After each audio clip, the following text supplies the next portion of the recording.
All right, so we're back with yet another project. This is what the last two videos was leading up to. We have a 1966 Chevy C10 with a 94, 95, 96 LT1. So back in high school, I couldn't afford an LS. That was like 10 years ago. So I actually, my first fast car was a 97 LT1 Camaro. That's why I like grub them so much. The problem with these is they're fully fuel injected. They make a lot of power. They're pretty nice, but their optical sensor in the front goes out. You know, the LS came with a cam sensor in the back. Those have no issues. But as soon as the cam sensor signal gets weird, the motor doesn't want to run. It shuts off. It's, you know, kind of a nightmare. And there's only a couple years of OBD2. So the significance of this truck is, so it's got the PCM here. The swap was done at least like 20 years ago. The problem is it's, you know, having that aforementioned problem. But I try to get into the ECU. I can't get into it. I can't actually tell what year the truck is. My best guess is that the drivetrain is a 94, because I think the transmission is stamped 94. It has some 96 stuff bolted onto it because it was a little bit better in 96, like the Optispark and the output speed sensor. But the computer is flashed as a 95. That's kind of what they used to do before everybody figured out OBD2, because OBD1 has a lot less emissions equipment. So you can just get your tune for OBD1, flash it on, it seemingly works. Like I said, I try to plug in, it's got an OBD2 port, but the pinout is not quite the same. HP tuners won't connect. What you can do, you can actually swap an 0411. I talk about how much I love the 0411, but in the end of the day, it's already fuel injected. It's already got an electronic transmission. It's the rest of it's kind of whatever. It's coming out. I've got all the stuff that's already running, LS going in. So theoretically, I should be able to just pull this in, do it once, get it done, and then it's done. This might be the last time that it runs as an LT1. Hopefully it starts. It likes to just not want to fire. Was that always that loud? Air compressor. Oh, okay. Air compressor. I thought that was a really loud fuel pump.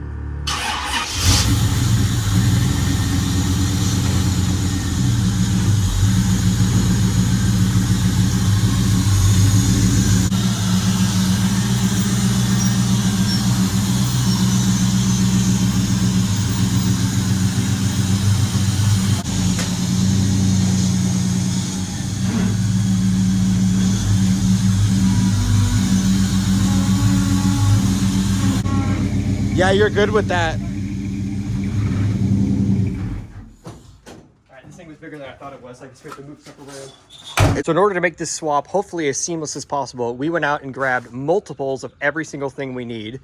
Here is the 0411 Multec 2 harness that you've already seen running on the ground. Here is the 0411 2001 5.3 PCM that I picked up at the yard. We've got one of my many truck manifolds. I went out and got, you know, like I said at the yard, 2 sets of fuel rails. So we've got the feed and return style and just the return style. We've got the throttle body there. That's all coming off of this manifold. The Multec 2 injectors, those are there. The bracket for the power steering, the alternator, that's sitting up there. We got new stuff in there. And then as far as mounting, we've got the full hooker set, which I will not touch anything else when I do any sort of swap. So we've got the pillows, the brackets, and then the other guys are buried in there somewhere. We've got 3 sets of exhaust manifolds. So we've got the hooker / Flowtech style manifolds that are super, you know, block huggy with the downpipes over there. We've got a set of Chinesium headers, which are much lighter, look a little bit better, and they also tuck in pretty tight. And I dug through my stash and I found a set of Trailblazer V8 manifolds, which are much tighter than the regular truck style. You can see that's where the steering goes. The problem is that still kicks out pretty far, and then we've got some, like, you know, downpipes from there. So depending on which one works better and looks the best, we'll use that. Anything we don't use, we will return. Intake, MAF sitting in there. Yeah, like I said, new stuff. So it was all to make it just as hopefully as seamless as possible. I've said dozens of times that the hardest part of LS swaps is either the electronic trans conversion. You know, this thing already has a 4L60E. I believe it's wired as at least a 95, so we might have to add a wire to it if it's not, but if not, it should just be a plug and play. That's completely done. And the other thing, which is the genuine hardest, is the fuel system. So the beauty of a factory fuel injected small block is it does already have a feed and return line. It's already been, we got a conversion tank back there with a fuel pump in it, you know, the whole bit. The problem is that for not LSs, it's regulated down to 43 pounds instead of 58. So what I might do is run the dual rail, you know, just have your feed in here, and then have it regulate to 58 pounds instead of 43. Or if we want to just delete some of those fuel lines that are there, they're sketchier than I'd like them to be. They're all like hose clamped and not push locked. Is replace the fuel filter that's down there with your standard Corvette style, and then run the returnless. So once I get it out, I'll make my decisions. But the hard part of the actual tank itself is complete. All right, so I've been at this for several hours. I decided not to film any of the unfun stuff. So the converter bolts are out. All the bell housing bolts are out. The motor mount bolts are out. I think they're out. Like, I pulled most of them. I might have to pull more as it comes out. We pulled the entire wiring. That's all gone. So that'll all just fold back for now. I'm going to have to, see how much this is actually integrated into the chassis harness. I have not disconnected the air conditioning and the power steering. I'm not used to having to deal with those. But as I lift it, I want to see if I can get those and, get them disconnected at least cleanly. The AC is going to have to be opened up and discharged because we're not reusing it for now at least, but I'd like to kind of do that in a controlled environment. So I want to see if maybe I can get the pump off, as it comes up. But I pretty much think as soon as it's out of the way, just got a way to hook onto this, and I think this motor can start lifting. So if you can maybe see, there's a teensy bit of separation happening between the motor and the trans. That's not even with really doing anything. It's all tensioned up, and I think I'm just going to start lifting and see what happens. There we go, movement. There we go. There we go, movement. So let's see what that looks like. Nice, yeah, we got good separation, and it's hard to see. It's so tight in there, but we might have separation in a motor mount, and the other one. Okay, I guess there's too many accessories to see, so I guess I'll just keep pulling until I inevitably test the tensile strength of everything I forgot to disconnect.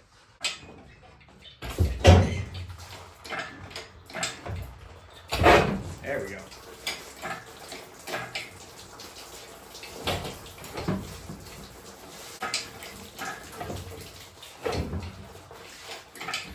All right, let's check.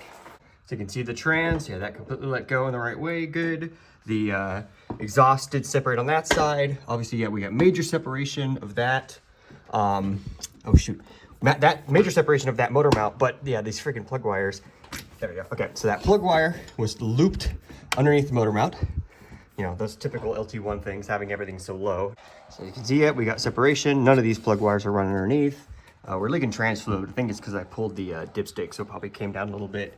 That exhaust, yep, one came off too. I just got to figure out, so it's funny enough, the power steering pump is over on that side. It's exact opposite of an LS, where you have your alternator power steering on this side instead of that side.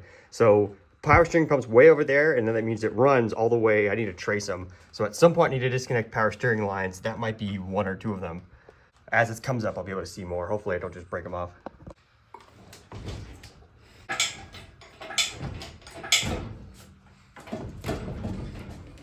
So now that it's up high enough, my plan will work perfectly. So I was able to see now, so there we've got the high pressure line, it's on an AN, and then we've got the low pressure line here, so I can just take those off. That's the one thing holding it up right now. It's like a guitar string underneath there, yeah, you can see it.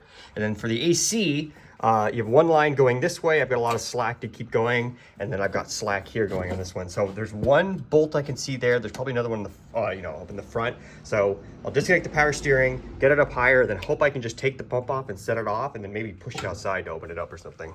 Pressure line off, low pressure line off, and reservoir drained and fluid contained. So perfect.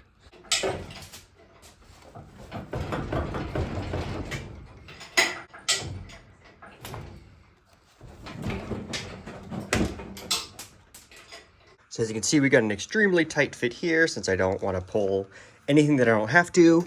That side's all clear and good, and then I pretty much have it done already, but I've got to rotate it a little bit to clear the booster. That's another thing I'm not used to working around, but I think it's pretty much, yeah. So, and then the other thing too, I might have to pull the radiator inevitably, because I don't know if I can even get this thing up high enough to clear it, but I guess I'll find that out soon enough. Hitting something?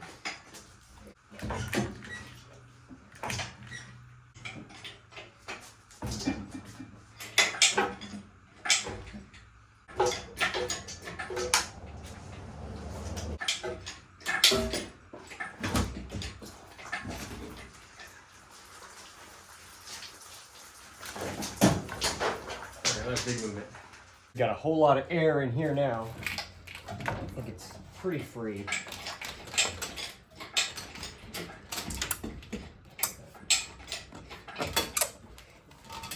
That booster is getting dangerously close.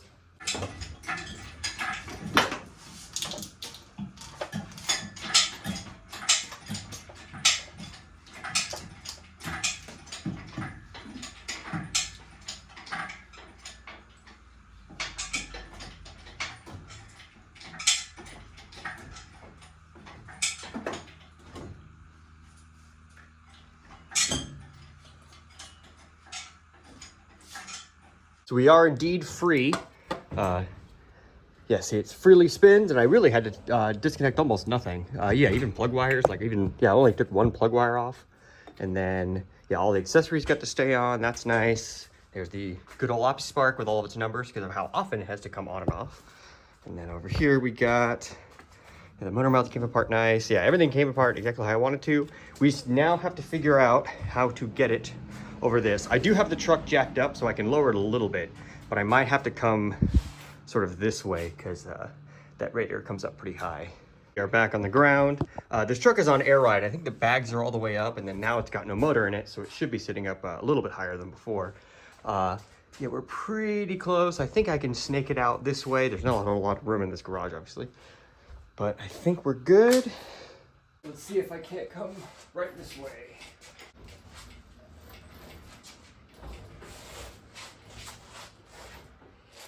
All right, very close.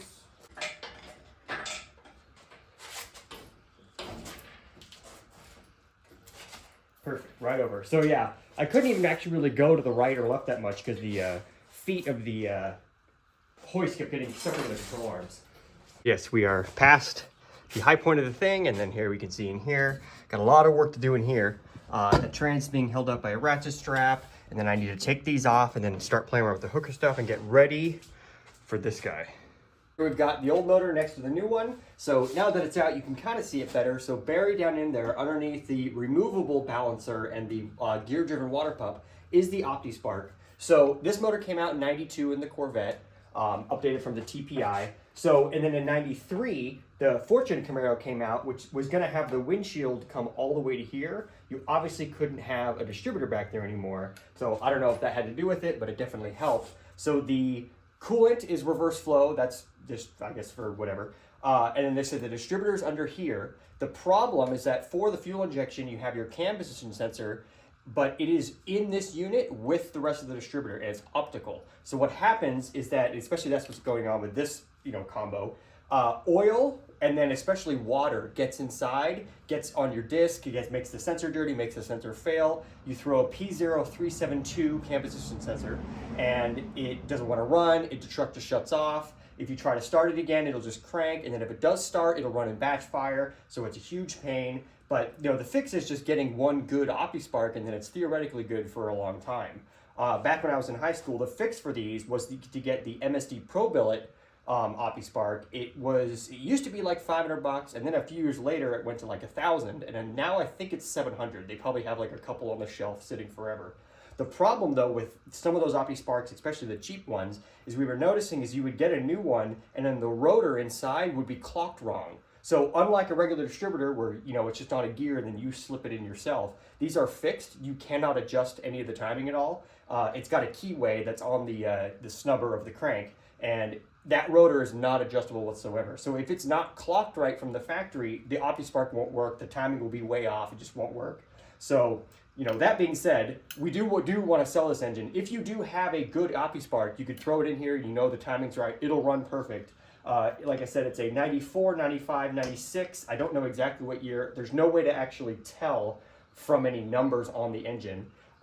It does have a later style of Optispark, but I think you can swap them back and forth. And then it is an Impala, so it is iron head. Fun fact though about the Impala engine. So like I said, the LT1 came out in 92 for the Vet.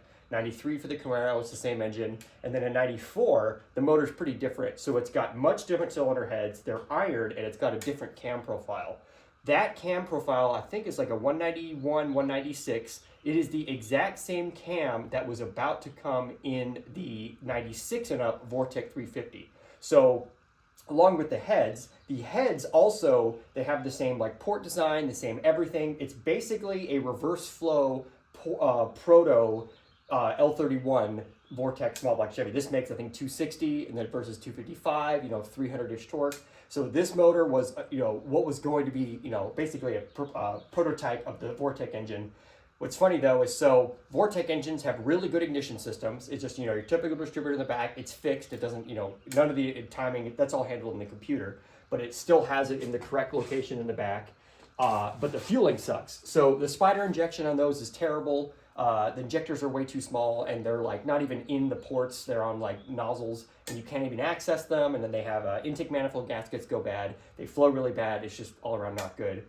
Whereas this is the complete inverse. The fueling on this is great. So the intake manifold's really good. It's got standard EV1 injectors that you can get to right here. They come in a bunch of different sizes. I think these are 19s, and you can get like 24s and stuff. But the ignition is terrible. So they're the complete opposite. I think like the Ramjet 350 is sort of like a combination of the good and the good. And then, naturally then they made this a couple years later, and this, wiped everything out. So part of it being effectively, mechanically an L31, it's going to be a really good comparison comparing a LM7 L59 to basically an L31, because it was the direct competitor. It makes, 30, 40 more horsepower off the board. So yeah, really excited to get this thing going. But yeah, I don't really have a place to put this too. I only have LS mount things, so I'm trying to wheel it. Hopefully I can just store it in the back of the truck, but definitely if somebody wants this, let me know. So I got this thing sitting here, leaking everywhere, but now let's go play with the new motor. I'm here with the new engine. So this thing is a 2005 L59. It's actually been on the channel twice so far. The first thing we did with it was, this is the engine that was in the Nova when we picked it up. There's a video of us pulling it out, separate everything, and bringing it over here. The second thing we did with it was we got it completely fired up on the ground right over there with the fuel injection system, the computer that is going, and the harness that is going to be in this truck with the fuel tank and all the fuel lines that's going to be in the Nova. So that way I could test both, also the trans that was going in the Nova. So I was able to test everything at once, get it all running, and it does. So since that last video, I flipped it back over, cleaned it up a lot. I put a 302-2 pan on it. Basically got it all ready to go. Cleaned up the manifold a bit. We got some Speedway Motors EGR plug and an EVAP plug, but I basically think it's ready to go. So like I said, this is a 2005 L59. The L59 and the LM7 are the exact same. The only difference is that the LM7 is the 99-06 gas motor, comes with the plastic rail, and then 24-pound Multec 2 injectors. And then the L59 comes with the stainless rail, 36-pound injectors, and is E85. But mechanically, they're totally identical. The significance, though, of 05 is if you're going to get basically any LS engine, but especially an Iron 5.3, definitely look for at least a 2004.5. 2004.5 is when they went to 13mm valley pan bolts, which indicates it's a floating wrist pin. So this is an 05, definitely has it. So it's definitely a good motor. If you're looking for like base and a good starting point, if you want to go Iron 6.0, aluminum 5.3, aluminum other motors later, an 05 and newer, 04.5 and newer 5.3 is a good thing to go with. So now I'm going to be spending a whole lot of time in this engine bay. So first off, I need to get these motor mounts off. Should be pretty straightforward. I've already lubed up these bolts to just get these off and then get the hooker ones in. Should be pretty straightforward. And then as far as the trans, that thing's sitting down there. I have the adapter so I don't have to change the converter or anything and just bolt that right up. The exhaust is kind of a pain. So the Impala has really like high collectors. They go like up and down. And there's no junction, like it goes all the way back to the muffler. So I'm gonna have to cut them somewhere. So I have to get it down in there and get dirty in the all the fluids, but shouldn't be too bad. It seems like there's a decent amount of room. And then also the frame has already been clearanced in a couple spots. Whoever did the swap originally, so like they wanted AC, so that got all clearanced. There's a bunch of clearance over there, so they should see what that goes. Wiring is going to be a blast. So this is everything that I slumped over. It seems to just bust through the firewall right there. I should hopefully be able to find a junction on the other side and just take it all out as one. I basically need none of it. So I just gotta figure out how it goes into whatever some sort of body control module this thing has. Fuel lines, so this is really what I'm not looking forward to. The deeper I got, the more unhappy I got. Basically, so it's feed and return all the way here, but there's so many junctions. So I guess you can't really see them, I'll have to go underneath, but there's a billion fuel filters, probably 50 different hose clamps. So I think I do want to run it semi-return, like I don't want to have 58 pounds through all this kind of sketchy fuel line. So I'll find a good place to go to -6AN, you know, push lock from this sketchy stuff. But yeah, just getting it out of the way. And then I went ahead and I pulled out the computer. So this thing was proudly on display back there because clearly whoever did the swap in the 90s was pretty high tech at the time. So this is, I think they call it the black box or whatever they call it. It's got the 4 thingies. I think they're visually all the same for 94, 95, 96. It's pretty weird for LT1. So 93 all the way to 97 for all the applications. Every year pretty much had a change. Like 93 had a vacuum control transmission, 94 had some stuff, 95 is like the weird middle, 96, 97 is OBD2, but there's only 97 for the Camaro. So yeah, this thing is pretty funny. So it's painted on display, and then part of the problem is that all of like the service information has been removed. So I cannot tell what this is. I have no idea. I can't get into it, whatever.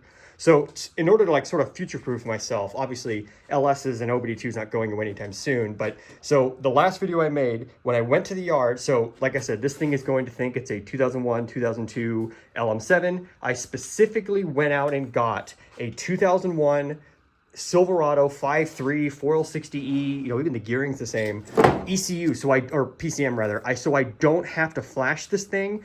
This sticker will stay there, you know, it'll be obvious what it is. The only thing that gives it away that this is not technically an 0102 is the valley pan bolts, but people know that's only mechanical. So, you know, many years in the future, or if I'm not around or whatever, someone will be able to understand what this is without doing the nightmare of what year is it, who knows, yada, yada, yada.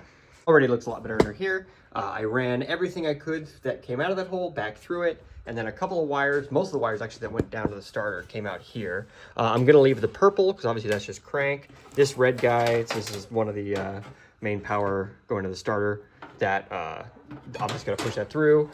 This is an exciter wire. I might leave that, I might not. I might just jumper it, I'm gonna figure that out. And then here, so another thing too, some of these wires are actually labeled. And they're labeled by like a company. So this might be actually a swap harness that's pretty old. So we got a water temp gauge. So I specifically didn't break it off when we pulled it because I'll just get a, you know, what you do is you have this guy run the computer and then you put another one on this end. Granted, it's coming out the wrong side, but, and then you can get your fancy stock gauge or whatever gauge you have running. And then there's a oil pressure physical. So it's a copper wire. And we'll, or copper line, and then we'll run it. Obviously that's just leaking, but we'll run to that. So that's pretty much good there. Although inside it's kind of a different story. Everything pulled through here. There's, you can see all the connectors on the PCM, and then that's the hole. So yeah, this is gonna be fun for me to climb under here and like basically have to separate whatever is body harness from chassis harness. Stuff comes through here. I think those are all body fuses. Maybe, I could have no idea. Yeah, there's a lot of stuff going on there. The column obviously is already wired, and then I don't think I have to touch any of that, but I figure I'll show this too. So as you can see, it does have an OBD2 port. However, the pinouts are not exactly what OBD2 pinout is, and there is no check engine light, which kind of defeats the entire purpose of having OBD2 if you have no check engine light. So that what leads me to believe that this thing is, oh, it's got an OBD2 trapezoid, but it's not OBD2 and yada, yada, yada, and who knows when it was done. But so I might just leave all this in here because this looks like a job when I feel tired and laying on my back and clean, and then see if I can get motor mounts and stuff. Here I am in the engine bay, got all the bolts out of this motor mount, so that comes off. And then we get the hooker one that'll sit right there. Just got to get new holes at the bottom. And then so it's funny, this power steering line, which is goes all the way down and up, I'm gonna see if I can adapt that -6AN, but just move it over here, maybe shorten it, maybe have it sitting over here. But anyway, so that's on and good. I went to go to this side to go unbolt this one, and we have no bolts. So there's a handful of, you know, frame clearancing. No, not really that much on that side. Pretty much only frame clearancing on this side, exhaust, some other stuff. So they clearly wanted to use that factory LT1 AC compressor, but in order to do that, they had to cut so much of this away that it completely went to where the motor mount bolts. So as you can see, it's welded, it's pretty thick, so kind of a huge bummer. I now have to get in here and cut that all off, but not really too big of a deal since I also have to cut the exhaust because that comes up pretty high. And then everything else is kind of going pretty smoothly. It's nice how on these trucks, the steering is on the other side of the frame, so that's totally not a big deal at all.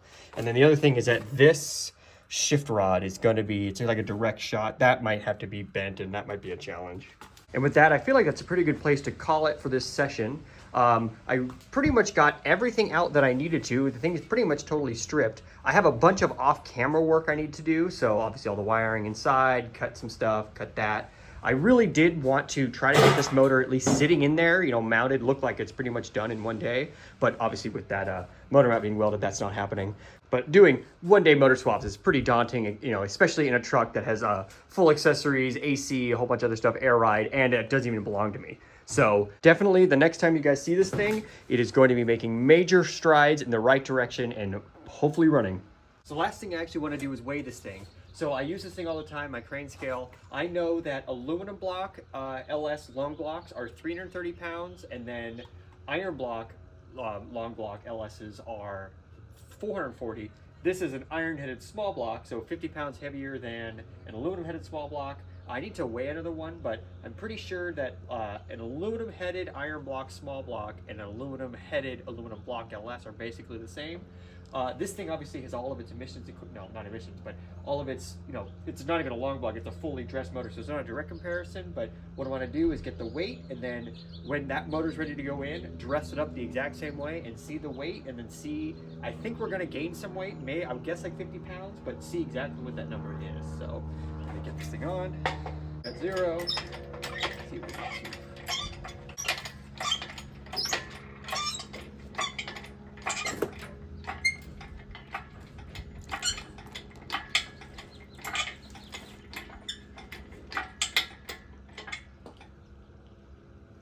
All right, so we're off.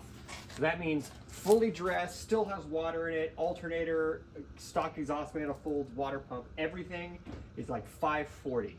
So that gives us like 100 pounds of accessories. I don't actually think all of the LS accessories are 100 pounds. Most of it's aluminum.